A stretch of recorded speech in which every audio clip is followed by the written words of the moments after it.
जय श्री राम मित्रों। अभी तक महाभारत में हमने पर्वानुक्रमणिका तक की कथा सुनाई। अब आगे हम तृतीय अध्याय की बात करेंगे, जिसे पौष पर्व कहते हैं। जो प्रथम पर्व है पौष पर्व, तृतीय अध्याय में इस पर्व की हम कथाएं सुनेंगे।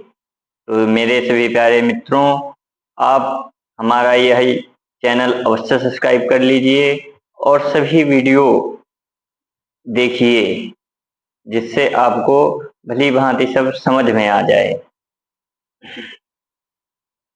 इस पौष पर्व में जन्मेजय को शर्मा का श्राप, जन्मेजय द्वारा सोमश्रवाक पुरोहित के पद पर वर्ण, आरुणी उपमन्यु वेद और उतंक की गुरु भक्ति तथा उतंक का सर्पयज्ञ के लिए जन्मेजय को प्रोत्साहन देना, ये सारी कथाएं हैं। अब आप लोग कथा सुनेंगे।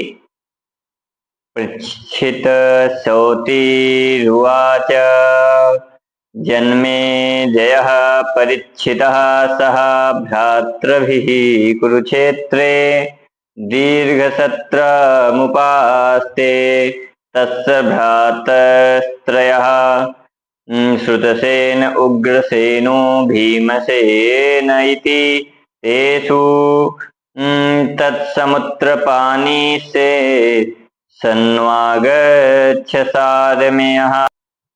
उग्रश्रवाजी कहते हैं, परीक्षित के पुत्र जन्मेजय अपने भाइयों के साथ कुरुक्षेत्र में दीर्घ काल तक चलने वाले यज्ञ का अनुष्ठान करते थे। उनके 3 भाई थे, जिनका नाम श्रुतसेन, उग्रसेन और भीमसेन क्रमशः थे।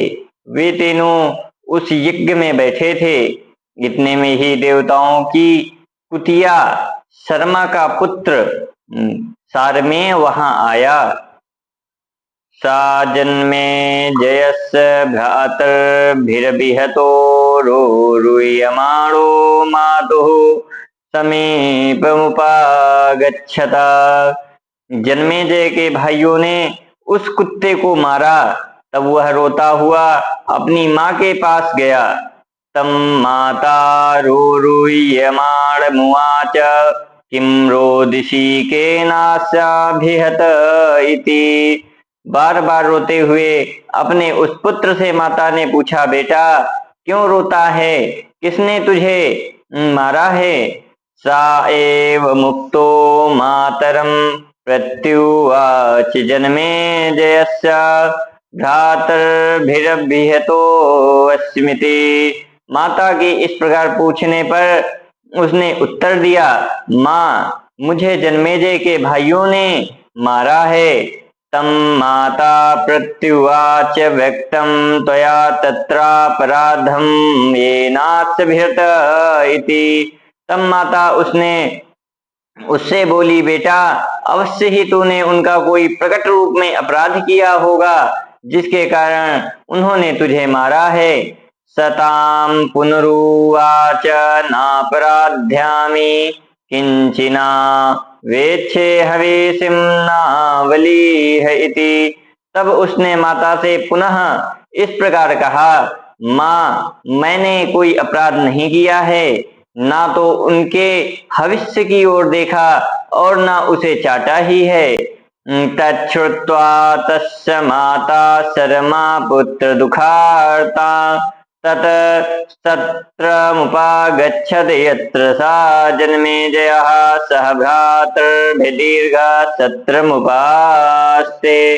यह सुनकर पुत्र के दुख से दुखी हुई उसकी माता शर्मा उस सत्र में आई, जहां जन्मेजय अपने भाइयों के साथ दीर्घकालीन सत्र का अनुष्ठान कर रहे थे।